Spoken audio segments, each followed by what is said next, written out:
Hi again then guys, and welcome to the first installment of another brand new review series on the channel. This is going to be under a playlist spanning both Test Drive Unlimited 1 and 2, because we're going to be discussing vehicles from both of those, and this is another step and another stage in my grand plan for the channel. It's always been my plan, and I've always said as much, that I would like to cover lots of different racing games at the same time, especially of course my favourite racing games. Now Test Drive Unlimited 2 is not one of my absolute favourites. Test Drive Unlimited 1 however is. For a time in fact, just after playing, I believe it was Gran Turismo 4 and Forza 2, Test Drive Unlimited for about a year or so became my favourite driving game. I played it almost exclusively. It was that much fun for me. And a lot of that was to do with the DLC. Because the DLC cars on Test Drive Unlimited 1 are some of the best that I've ever seen on any racing game. You had the Cadillac 16, the Cadillac Cian, the Mercedes CLK GTR, the Holden Effigy, the B Engineering Adonis, which is one of my absolute favourite cars, and a wide variety of others, some bikes as well. It was a great pack. A truly great selection of packs, in fact. But unfortunately, I can't access any of those cars anymore, because of course the Atari servers are down, you can't get the DLC on either game anymore as far as I'm aware, and because of the fact that my data corrupted back then, I wasn't ever able to get the DLC back, and as far as I'm aware, I can't get it back now either. However, on the second game, and the first game as well, there are still plenty of cars that I can drive.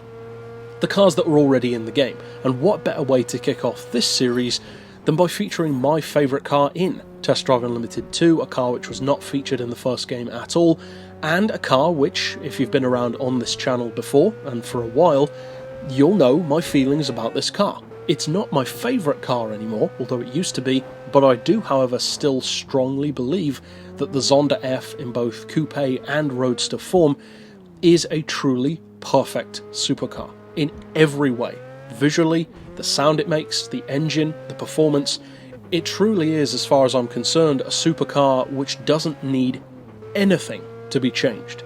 It's a perfect machine. It's exactly what it needs to be, it does exactly what you need a supercar to do, and it's a car which is also not necessarily easy to underestimate, because people do have a lot of respect for the Zonda, and of course the Huayra as well, but the funny thing about all Zondas, more so actually than the Huayra, is people tend to forget just how strong the performance on them is, because a car like this really has no right to be as forgiving to drive as they often are. In the real world, the Zonda F in particular is often commended for being a very good handling car, and we take that for granted. The Zonda doesn't need to be a good handling car for people to like it. It could be awful, and it would still have a fan following. And to be fair, it's a big, powerful Italian supercar, and those are kind of known for being leery. Just think Lamborghini Diablo, and you pretty much don't need to think of anything else, that sums it up. However, the Zonda does what some of my other favourites do, which is combining the best of both worlds, or, in this case, the best of two countries, because you've got Italian style, which is superb. Some of the best looking cars ever made are from Italy, both inside and out, and the Zonda is again a gorgeous car inside and out. The interior, I would say, is the most beautiful of any car ever made, and of course that's up for debate because it's all down to personal preference, but they then combine that with the extreme attention to detail, the almost fanatical level of engineering excellence that Germany can have. They don't always, of course, Germany doesn't make perfect cars across the board, but they do have that potential, in a similar way to some other countries as well. Japan, for instance, they also engineer their cars extremely well. But Germany is known for that kind of very almost hand-built, raw, mechanical kind of excellence, and this shows that off. 7.3 litre AMG V12, naturally aspirated, just a gorgeous engine. Everyone is built by one guy and then signed afterwards. It's a fantastic program of engine building. This engine actually originated before the Zonda in a Mercedes model called the SL73, which is a super rare version of the Mercedes SL, of course, but then it was transferred over to the Zonda. It was a 6 litre, then a 7 litre, then a 7.3, and this is basically the pinnacle of that engine before they started retweaking the car as a whole and turning it into stuff like the Cinque and the Tricolore and the HH and a variety of others. And then of course the Zonda R, which is the pure track day version. And the funny thing about that is people don't think of Zondas, generally, as being good track cars.